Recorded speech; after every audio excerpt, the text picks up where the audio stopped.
sounds like I just made that up off the top of my head. That should be like a slogan or something. I could totally see that being an advertisement for Humble Bundle. Hey, Humble Bundle, you looking for a advertisement writer? I've gotcha. Anyways, for those of you that are unaware, Humble Bundle is a service where you pay about $12 a month or so for a collection of games. However, every month you are able to pause if you don't like the selection of games.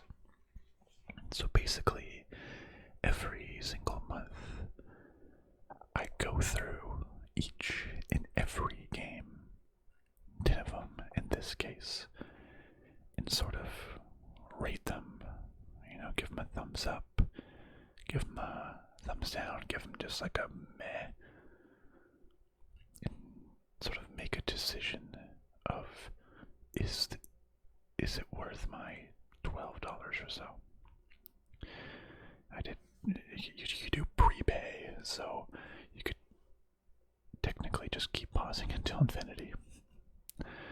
Previous months,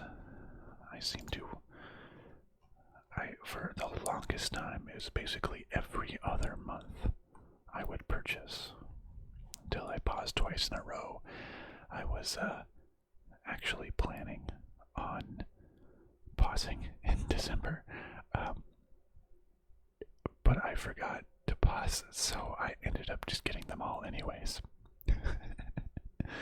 So, well, I have all these new games. In fact, I already did have Mordhau. And how about this? The first person to comment asking, I guess saying that you heard this, I will give the first person to request this. I will just give you the key to Mordhau. Join my Discord. Link in the description. Say that you said this. I'll just straight up DM you the key to Mordhau. Yeah. But we have 10 new games in January. Those 10 games are Mafia Definitive Edition, Iron Harvest, Project Winter, Rebel Cops, Rustler, the Henry Stickmin Collection, Farmer's Dynasty, Between the Stars, Retrowave, and Midnight Protocol. Why don't we just hop right in? What do you say? Well, and typically it's sort of there's usually a couple headliners. In this case, Mafia, Iron Harvest, Project Winter, a couple games that you might have heard of before, and then it usually has a lot of indie games that the average person has no idea that exists. Hey, but sometimes that's for the best, because it can expose you to new games that you might not have otherwise purchased. So let's dive right in. The first game is Mafia Definitive Edition. An inadvertent brush with the mob thrusts cab driver Tommy Angelo into the world of organized crime. Initially uneasy about falling in with the Solari family, the rewards become too big to ignore, baby. That's right. 85 to 86% positive reviews, that's not bad. I've generally enjoyed the Mafia game. Is there like I think I own Mafia 2 and 3, though I know I've played Mafia 2. I thought I played Mafia 2. It doesn't have very good reviews, but I think I like the Mafia because this is basically like it's a full remake. Okay, that's nice. Gangsters, Lost Haven, Illinois. Yeah, so it sounds like it's actually a remake rather than a remaster, which remakes are good because it's totally built from the ground up. Graphics usually look well improved versus a remaster. They kind of just slap a new can of paint on it, you know, update the texture quality and call it a day. But a full remake can really, really improve the game. I'm surprised that the second Mafia game had such bad reviews.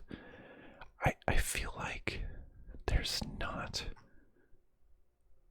very many games that explore the Mafia,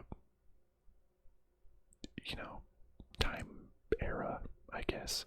The era of the Mafia. I guess there was, right? What was that, like the 1920s or something? Is that when Mafia time? 1930s. That was close. I like gangsters. It's kind of fun playing a quote-unquote bad guy, right? You're doing some bad things, and I'm sure the character has some like internal struggles, like initially uneasy. You're like, dang, I'm doing hits for the mob, but I'm making a lot of money. But also, the cops want me to tattletale. But also, if the gang finds out, they'll kill me. But also, I kind of want to leave and go back to my family before I die. But also, you can't leave the Mafia, it's family. So basically all the themes that exist in the Mafia. I think it's cool, like going in the 30s. And usually these games have a pretty good story behind them. Fun to kind of just drive around, do the stories. That's similar to LA Noire, which was a game I liked a lot. Open world, but you kind of just follow the missions anyways. Not like a couple other games where open world, there's a lot more to do. Reviews are pretty good. Favorite games, let's see. Oh, the immersion. Everything's gone. No public transportation, no interval buildings. Could you really go into all the original shops, cafes? Really? Soft buddy car destruction interactivity. Oh. That's interesting. I guess I haven't played the original Mafia, so it sounds like people that have played the original, it's like missing some things, but people that haven't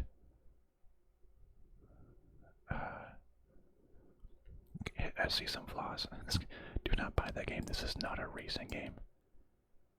Well, yeah, no one thought that this was a racing game.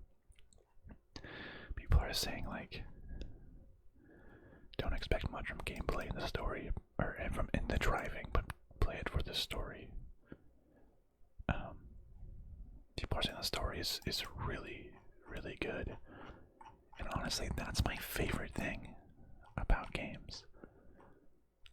I want to be immersed in a good story. I'm giving this game a definite thumbs up. A definite thumbs up. Like, like the Mafia games. I like a good story, and it's stories that you don't see too much. You know, there's not a lot of Mafia type stories. Yeah, yeah, I like it. Thumbs up for Mafia Definitive Edition.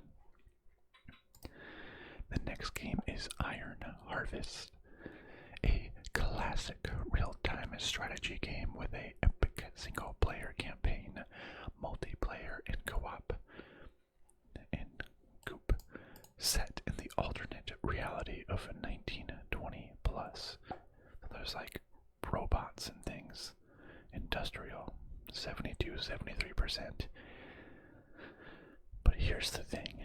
You can see this big old tag here that says Iron Harvest is already in my Steam library. I think I got it for free somehow, or I don't even know. I have far too many games. Which is why if I get a game in this bundle, it's going to have to be a game that I actually play over other ones, or else it'll just sit in my backlog and I'll never play it. So it really has to pique my interest. But you know, I don't really play this sort of top-down real-time strategy games. That may not be because I don't like it. I feel like I've just never really played a good game in this category. I never played like, what was it, like Age of Empires, I believe is kind of like this, right? I've never really experienced a good game like this. It has decent reviews, 72. I'm kind of just watching the video too. It seems interesting. Historical low. It was free at Steam in April of this year. Not this year. It's 2022 now, baby. Don't know why it was free, but it was. Commits the greatest sin as an AI that cheats and follows a pre-programmed routine. It produces way more units than it should be capable of.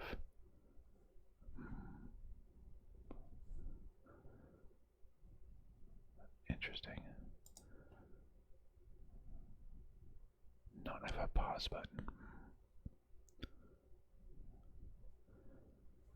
Unlimited symbolizer can keep churning out infantry even when they don't have supply points, so it kind of cheats a little bit. Interesting.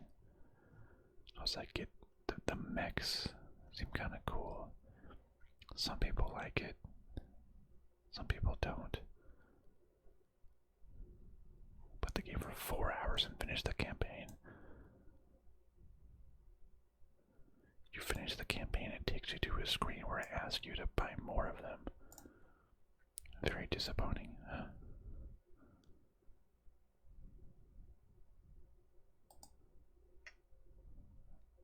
Oh, the Eagle version is only the first missions. Oh, interesting. A small teaser bonus, so that's not the actual base game. Well, good on the developer for responding. The mechs seem kind of cool. That seems like kind of mixing of mechs with like World War I type infantry. I like that idea. Doesn't offer anything that Company of Heroes. Company of Heroes with mechs. Story is cool. Great campaign.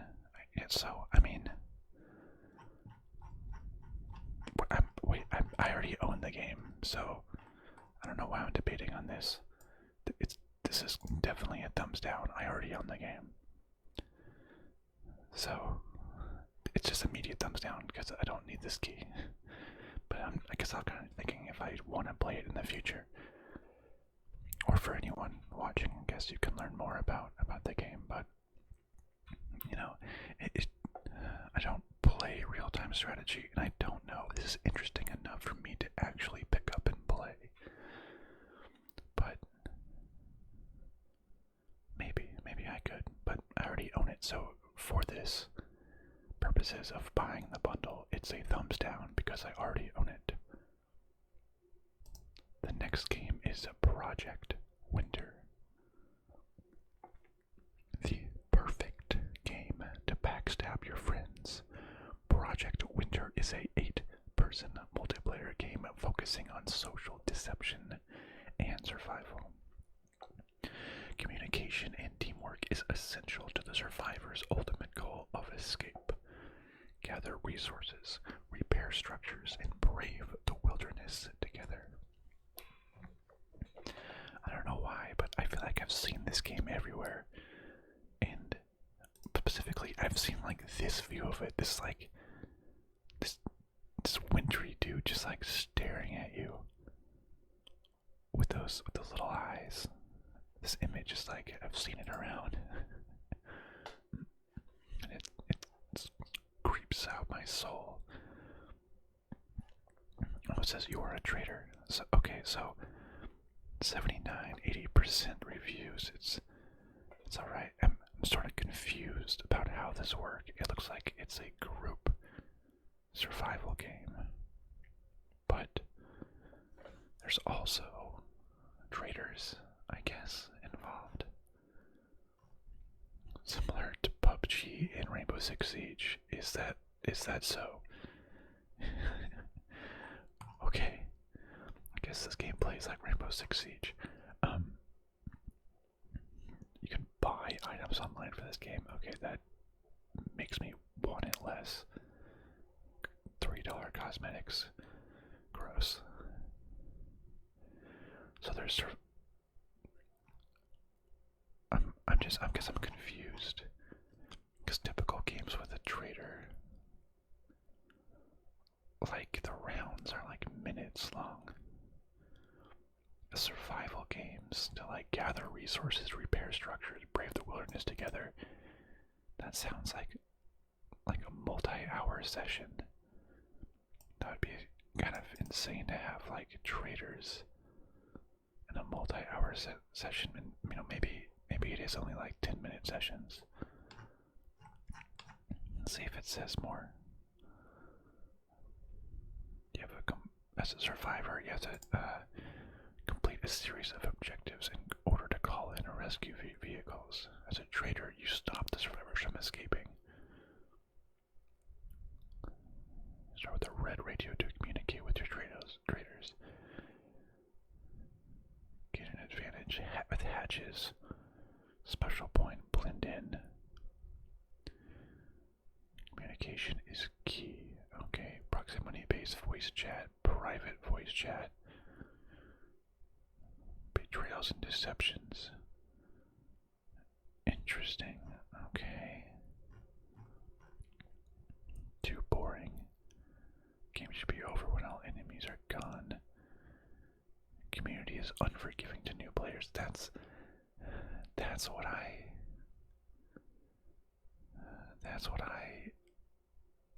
fear.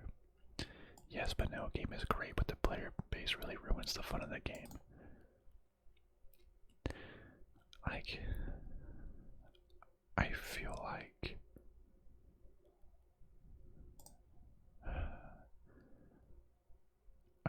like it's like you really need a full group of people to like have fun. I feel like if I had 8 friends in a room and we're all playing this game, that would be so fun. But I don't have 8 friends who will all have the Humble Bundle or otherwise buy this game, and just playing it in random lobbies just doesn't seem fun for me. You know, I feel like they were saying, randos like know what they're doing. Tryhards just go out and gear themselves out heavily and then go on a killing spree, which takes away from the whole social deception. So it's like takes a long time to play, so it's like a longer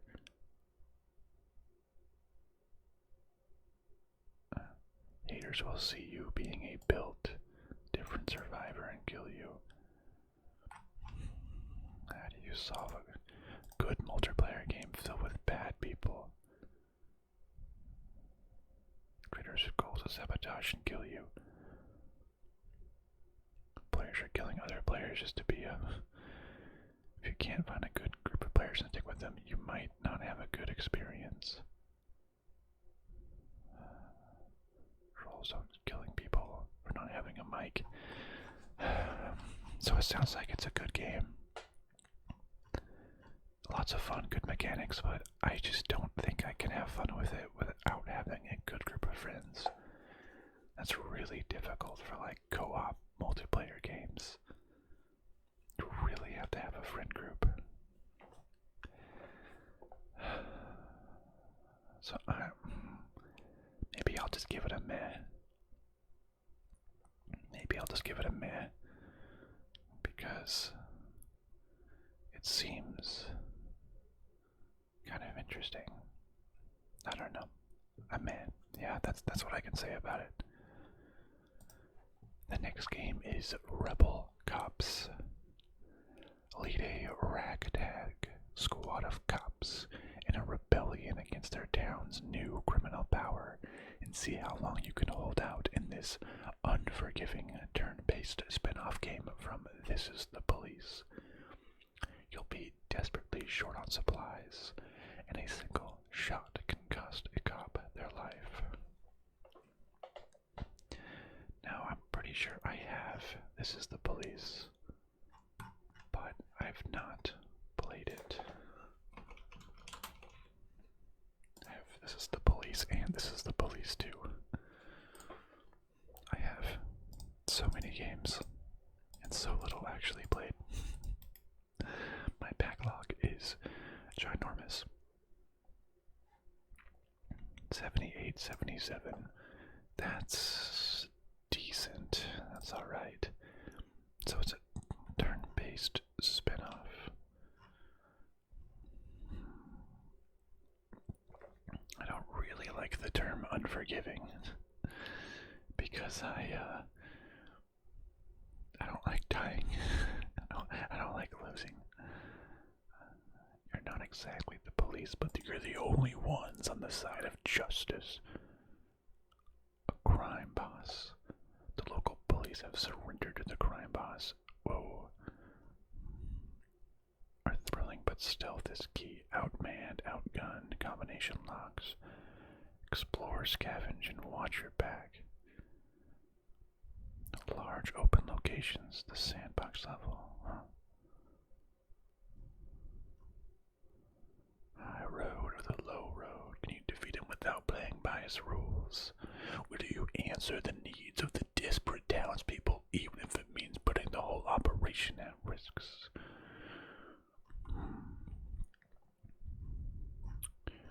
Or the refuse? Turn on unlimited saves. Thank me later. It's a fun game if you like the tactics of the previous games. I haven't played the previous games. It's like a time machine riddle where there's a lot of chance involved. You just have to repeat things over till it goes your way. Could have used my time better. Kind of makes me want to play the XCOM series because it doesn't bring much new to the table. You really use the built-in save scum. Can become a gunfight that RNG can swing. You can toggle unlimited saves. Stealth aspect is critical, but there's no line of sight. It's a half-baked spin-off of the better game. Also, be a side story for This Is the Police, but it's a little to do. So it sounds like a well-written story, and then kind of ditches the story in just the tactics layer.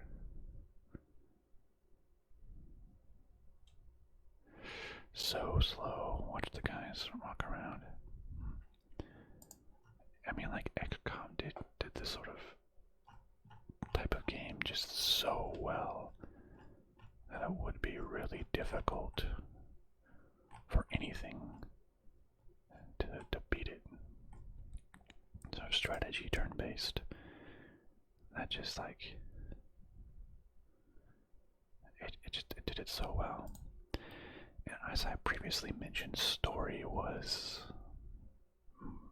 my number one thing of what I like the most. And it sounds like this is the police had a good story in this like kind of side tactics part, and they just said, what if we removed the story and did the part that interests me less.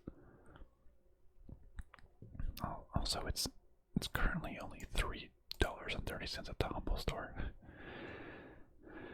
I'm gonna have to give this one a thumbs down. It focuses on what I think is less fun and threw away what I think is the most fun. I'll just stick with This Is the Police. The next game is Rustler, Grand Theft Horse. Become a medieval thug in a crazy open-world action game full of pop culture references. Complete insane quests, kill heroes, steal horses, fight guards, rob peasants, listen to some bard music, and much more, all packed in a old-school gameplay style. 70 to 82%. There's a couple of things that just rub me the wrong way, just with the title and the description. I think if they called it just Rustler, that'd be fine, but like, they added Grand Theft Horse in parentheses, like, we're like this other game, but different. Like, you're immediately just comparing yourself to one of the inarguably most popular game series of all times, and that's probably what they're trying to do. They're trying to get people to be like, oh, it must just be like Grand Theft Auto but medieval. But I think that just puts so much expectations on your game, and that like you don't think it would stand out enough without comparing it to something bigger than it. And like, it just says Rustler, and on the Humble Bundle it just says Rustler, but it's like in parentheses too. If it was like the subtitle of the game, like Rustler : Grand Theft Horse, maybe, but it like it's just like Grand Theft Horse in parentheses, and then become a medieval thug in a crazy open world action game full of pop culture references. What? That seems... And I hate... Well, I guess I don't hate the word, but I kind of hate the word, but cringe. By saying you're full of pop culture references, that's kind of cringy. And it's like a medieval game. Is he gonna be like, I don't know, punching a horse and be like, yes, this reminds me of Rick and Morty burp. You like punch a guy and you're like, where's my Szechuan sauce? Like,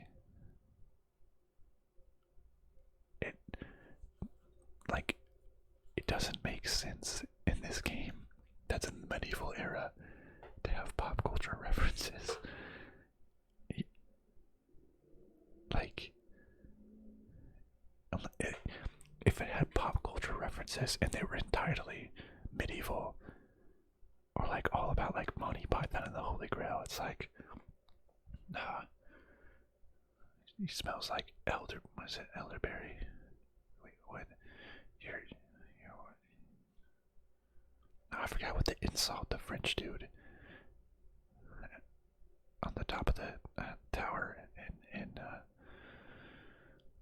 Monty Python and the Holy Grail. And I forget. Like, maybe, but like if they're referencing modern pop culture references, that is just out of place. And I feel like pop culture references like just age poorly because they soon get irrelevant. But okay, I don't know why, just those things just really listen to this. Those things really rustled my feathers. Wait, no, it's ruffled. Ah, dang it. Wait, I mean, I was a pun the whole time. Rustled my feathers. um,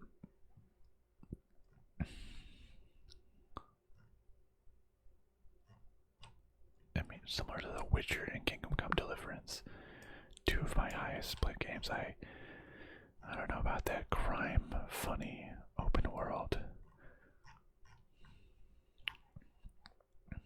Medieval meets contemporary.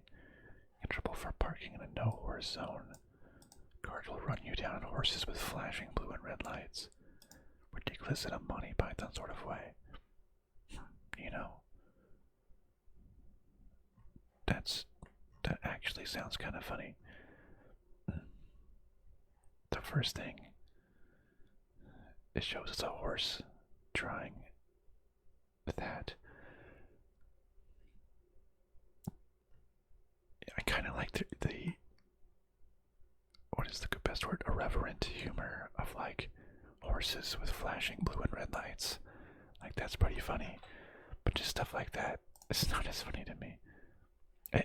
Wait, it's just a flesh wound. It is.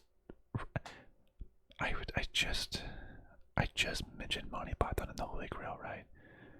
Huh. Interesting. The renowned Earth sect. Okay, actually. Okay. Maybe just launched a horse. Drifting a cart.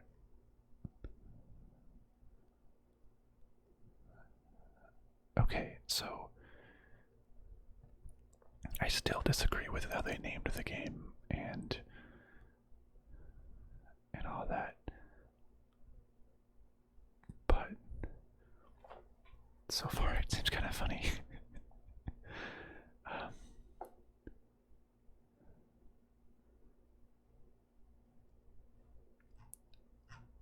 All right, let's see.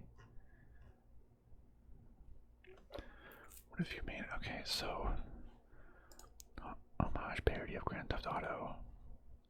Let down by frustrating gameplay. Flashing red and blue lights on their horses as they chase you down. A+ for effort and presentation. It's hilarious that it's in live action. Wait, the game trailer is in live action.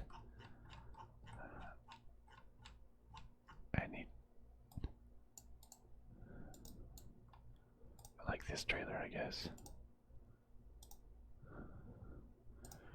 I'll have to check that out. Okay, that does seem kind of funny.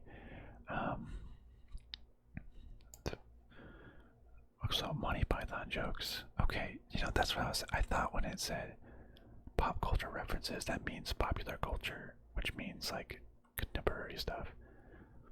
Enjoy the banter and the writing.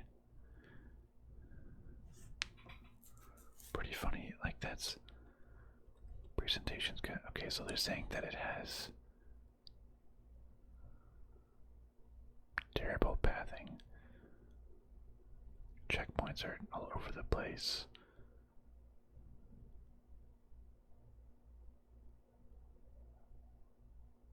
So it seems like there's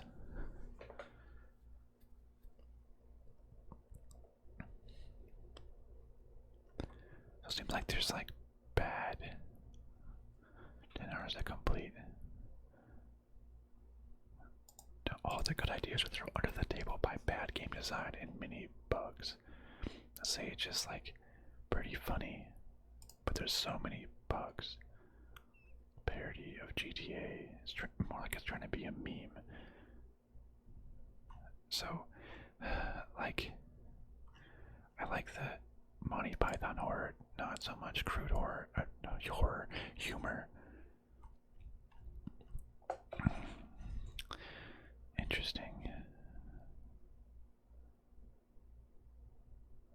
Rough but entertaining humor. So,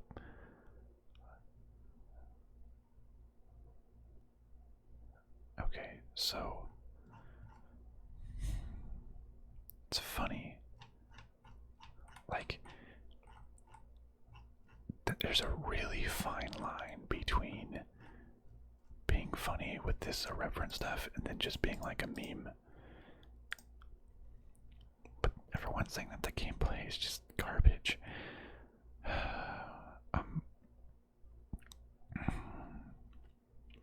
After hating on it, I don't know. I'm in a good mood, I guess.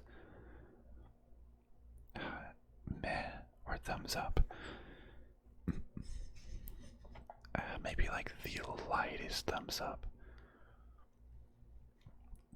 Because I kind of want to see. Because some of the jokes do land in me. Wow, I just destroyed this game at the beginning. I still don't like it saying Grand Theft Horses or pop culture references. That sounds like it's just trying too hard. But I kind of want to see some of the jokes. But if I just get too annoyed by the gameplay, then that's that. The next game is the Henry Stickmin collection. I feel like I've seen this guy before, Henry Stickmin. This one actually says memes, the description, but has 98% positive reviews. That is amazing. Funny, multiple endings, memes, comedy. A choose your own path where failing is more fun than succeeding. Like, yeah, I feel like I've seen this guy. What is this from? Oh, a classic Newgrounds game. Newgrounds Choose Your Own Path classic. Maybe I've seen it like forever ago. Maybe. So backgrounds. So it's just been completely the 6-game epics. So it's all these games. Just everything's just been completely redone. A final game completing the mission. It's a brand new, never before seen game. Okay. Huh. It has such good reviews. I want to see why. Bonk, funny game gun. Ultimate classics, great humor, fun animation, doesn't take itself too seriously. It's good. Send off. Publisher is sussy. Why aren't they game? Publisher just enters loss. Oh, because they also publish Among Us. So everyone is just making fun of Among Us. Humor is amazing. References are great. It's fun to see different options. A classic that's not afraid of being what it is. So it sounds like, and that's good, like a game that doesn't take itself seriously. Like a game that's trying to be funny. Choose your own adventure. You can choose one of 6 objects and the character would use that to accomplish the goal. Multiple failures, each giving a unique death scene. Potential multiple correct choices. Okay. New animation, new voice acting. You choose an option, watch a funny thing, then choose something else and see everything. I laughed a lot, it's clever. 2 or 3 hours at most. You know, that's honestly kind of fine. I never played the original games, so I don't have the nostalgia aspect, but I don't really care if the gameplay is just like mostly watching and little animations. This has such great reviews. I like a game that doesn't take itself too seriously. You know, I'm giving this one a thumbs up. So there's like 6 of them I see, and then you click it and things go wrong and you kind of see a funny death scene or something. You know, I like it. Like, yeah, I also have the How Long to Beat. Henry Stickmin, like 4 hours max. That's what I figured, but 4 good hours. I mean, a movie is like $12. I'm paying $12 for all these games. You know, that's worth it in of itself. I'm giving that a thumbs up. The next game is Farmers Dynasty. Live, build, Enjoy a unique mix of farming, construction, and life simulation that takes you to the countryside and holds plenty of challenging gameplay in stock. 70 to 78% positive, which is fine. Looks like you can do a lot of things: build solar panels, go farming, make chili peppers, start a fire, dig a garden, make outhouses, make cucumbers, get married. Yes, all of the farming things. Ride a tractor, go to a coffee shop with a castle, talk to somebody, install more solar panels, things with grain, and building your property. Okay, interesting. Mixing elements of a life simulation with role-playing elements and a classical farming simulation. Remember the good old days visiting your grandfather's farm, the time when you were sitting on your grandfather's tractor. My grandfather didn't have a farm. You're back at the farm. The past years have been full of work for you in the city, but you never forgot the good old times. So that kind of sounds like Stardew Valley intro. Live, build, farm, repair, and renovate your farm. Interact with the extensive open world and collect social points with acquaintances. Complete quests. Take control of the tractors. Plant and harvest vegetables. This sounds kind of interesting. Some of just like the normal farming simulators never really piqued my interest, but something about like the social aspect of like talking with people and like going to different places actually makes it seem more interesting to me. And like I love seeing progress, so having like a base, if you will, of your own farm and slowly being able to build it up and make it better, instead of just like a bunch of missions that doesn't achieve a more overall goal. Like that really interests me. I hope like you have to, like, if I don't want to like plant vegetables and do things, I hope it doesn't force me to, or else I like lose money. I just want to like casually make my farm grow. Fun time meter, if you want an actual farming simulator with tons of different brands, realistic mechanics, then it's not this. This is more shallow, and I don't think I want that. A game attempts to immerse you in the experience of being a farmer in a small village. Quests, MPG, RPG, like elements. Upgrade your farm building, like that's kind of good. It's not just about earning more money so you can buy a bigger machine so you can earn money faster. Other goals like getting a wife, social status, rebuilding your farm buildings. That actually sounds. Dialogue is cringeworthy and shallow. Old and modern, huh? The farming mechanics doesn't make sense. A town building game. Terribly slow and tedious, a lot of grind. Yeah, I don't have. As a person who works, I don't have a lot of time to play into a game. It gets slow. First it feels in. That I don't like that.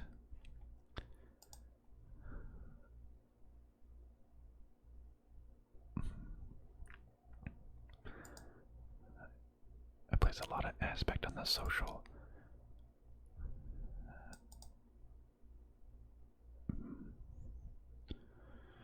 Every dialogue I've had with a male NPC has given the option of asking for farming advice, and every interaction with a woman has offered me to comment on their appearance.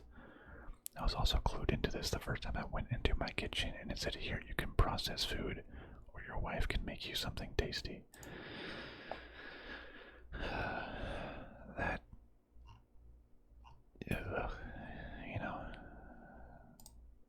That just seems like, yeah, super. That seems sexist.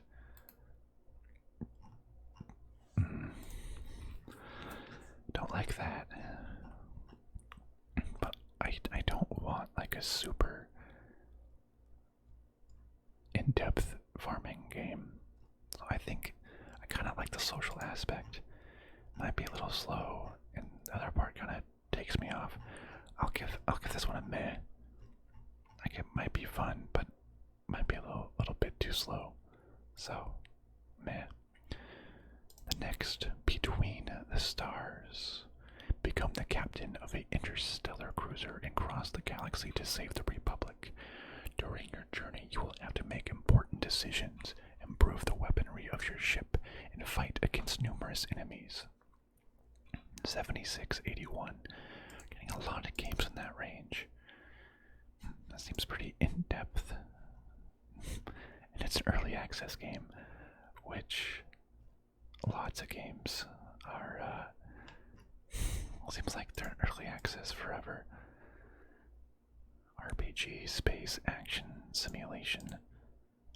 Graphics look pretty good. At some points, sometimes they don't.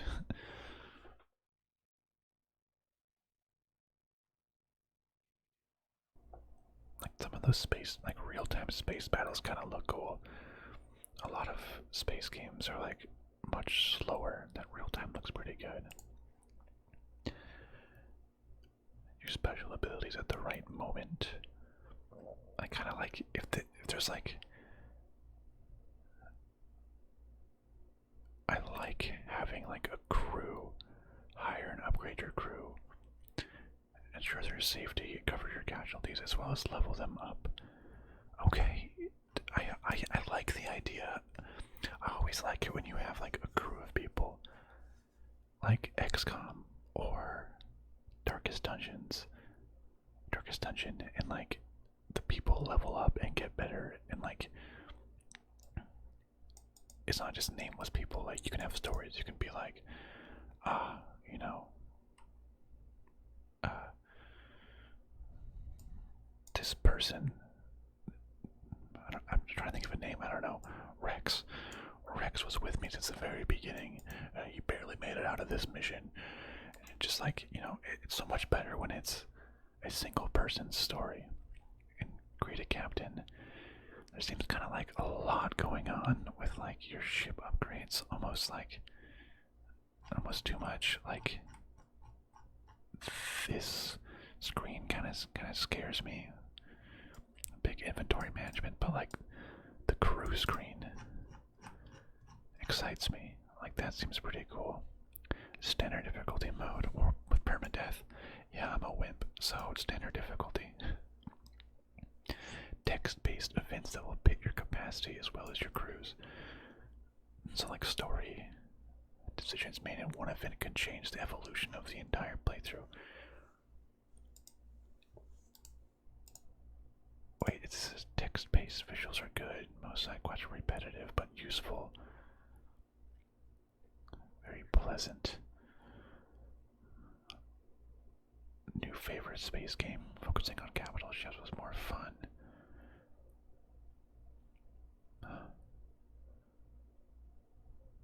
Rebel Galaxy. Focusing on capital ships was more fun. I'm kind of curious about Rebel Galaxy. I feel like I've heard of that game before. Who knows? Maybe I even own it. Well, whatever. Between the Stars, writing is good, packed with improvements, enough complexity without being overwhelming. Having distinct crew members who grant bonuses makes the game 10 times less lonely. Yeah, I think like it's less lonely when you have those other characters. Variety of random encounters, captain skills, match your gameplay choices. Writing is good.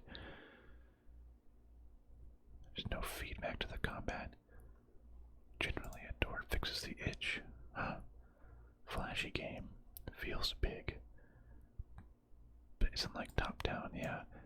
Actually controlling a ship, not a fleet. Yeah, having a ship, unique stories. Isn't overly complex and micromanaging, but detailed enough. Very pretty. Side quests are captivating. Stories made me feel things. Voice acting is still in development. A crew. Yeah. Combat is fine. Voice acting is not great. Yeah, that's fine. You know,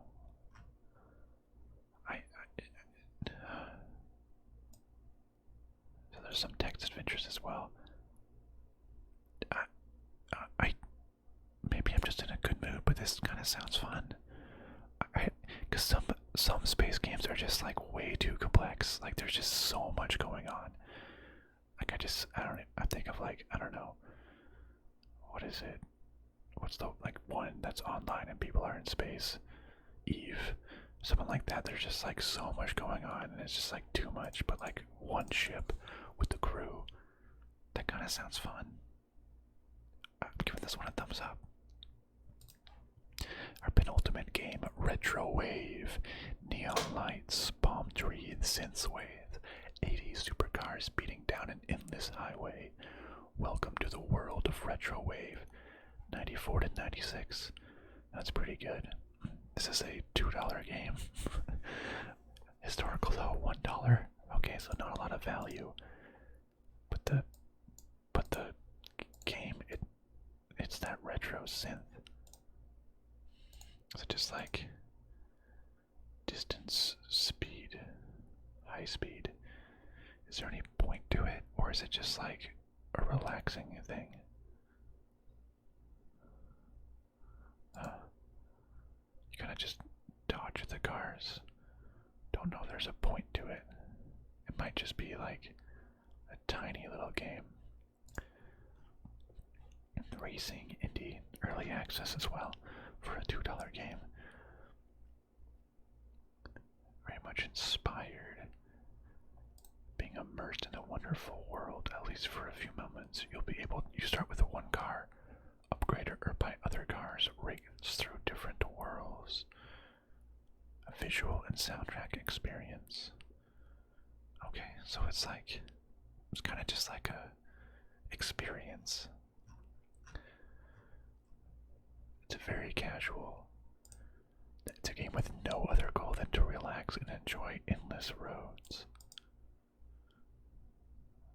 Okay, it drops you, so it's just like, it's just nice. It's just like a chill game.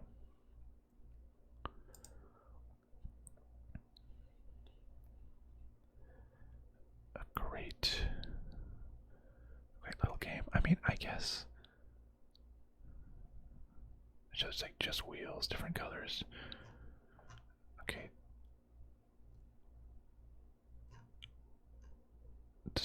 So reminds me of an arcade game. Like I have to progress in order to purchase other cars, so it's just like a runner game. Dodge the cars, listen to Retrowave music, just short little sessions. I mean, for a game that's $1 to $2, like that's fine. Like it doesn't really need to be much more than that.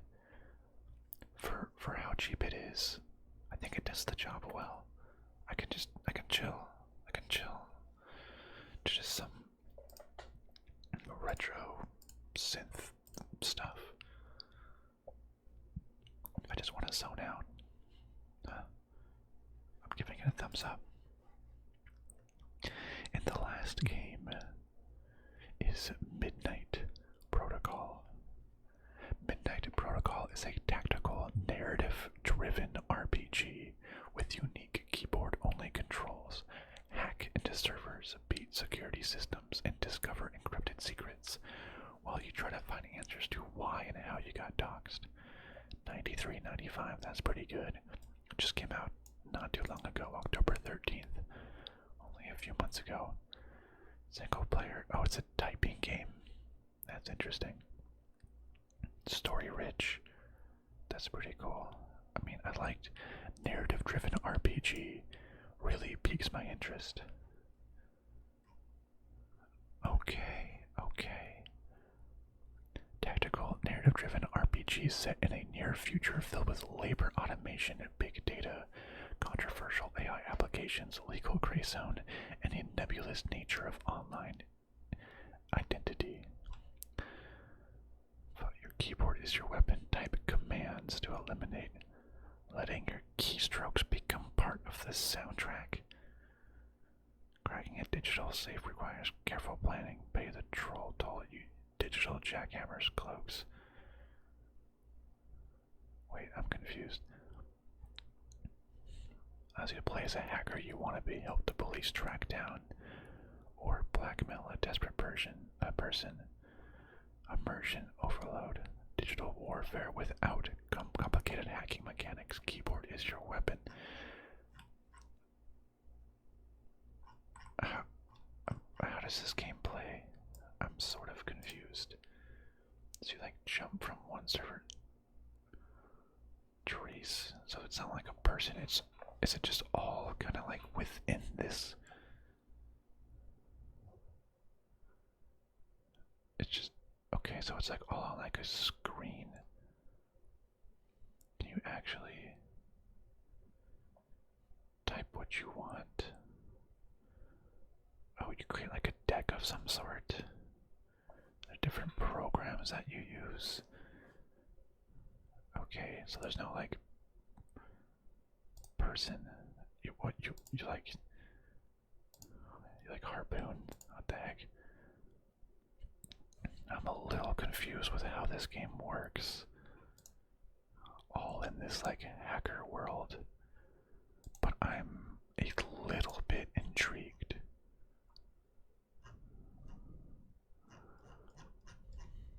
Hacking software engineer instructor. This is not a hacking and terminal simulator, which is good. I don't want to be confused. It's a little strategy game. Beautiful hacking scenery. Okay, so it's procedural music. That's interesting. Animation and detail. So it's not going to be real world knowledge, and I don't want it to be real world knowledge. Everything's done via terminal. Okay, so I think it's more of like a puzzle strategy game than a narrative RPG. Okay, so you have to navigate a grid of nodes populated with ice. Okay, the number of actions. So I'm a little bit less interested. Yeah, it says it's a tactical RPG. Oh, there's just no mouse. Hacking simulator.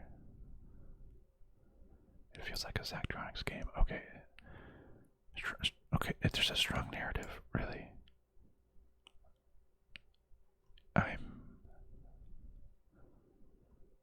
I wish that Steam had more complicated. See, a lot of patience to enjoy. You can only bring so many programs with you. Something has been patched. Okay, I am.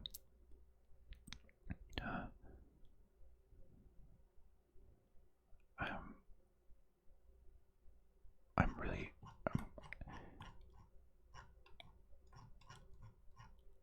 This is interesting. It's like I'm confused, kind of with it. Like, how does this little kind of hacker, seemingly hacker mini game, typing, have like a great story?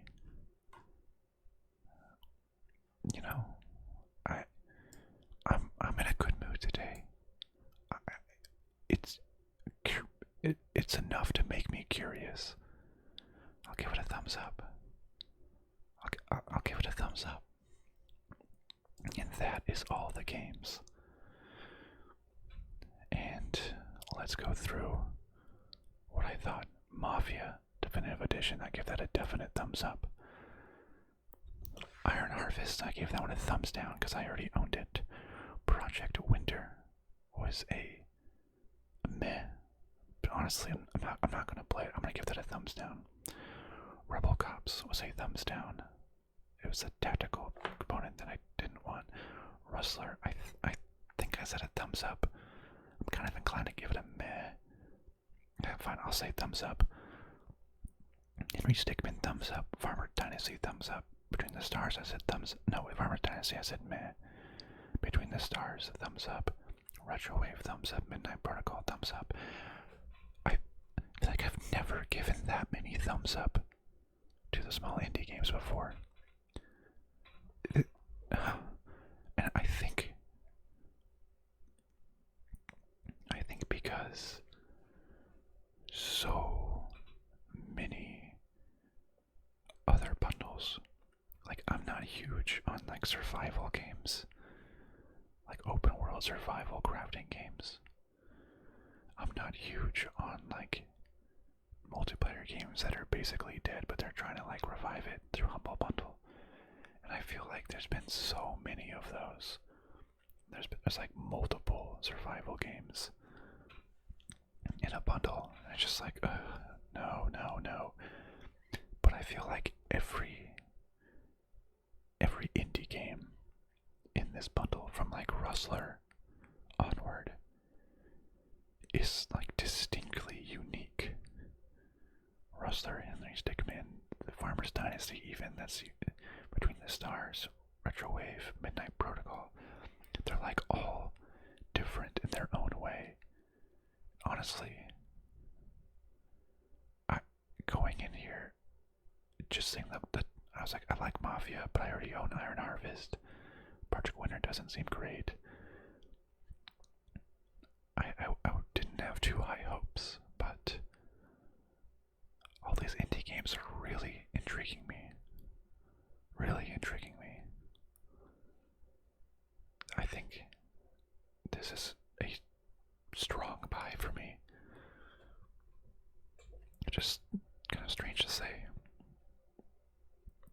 considering I purchased Xbox Game Pass recently, like 3 years of it for cheap.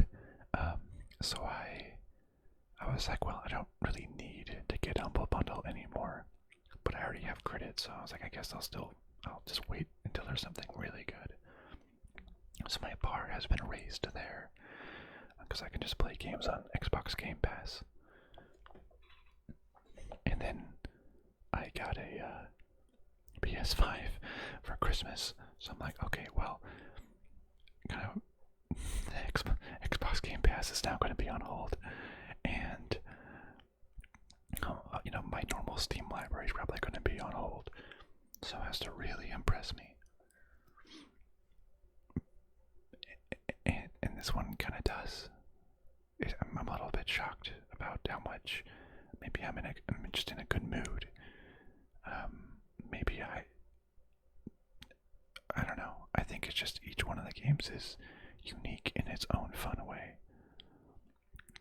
that I at least want to try out, versus being like, oh, another open world survival crafting game, another top-down zombie shooter, another dying multiplayer game, blah blah blah.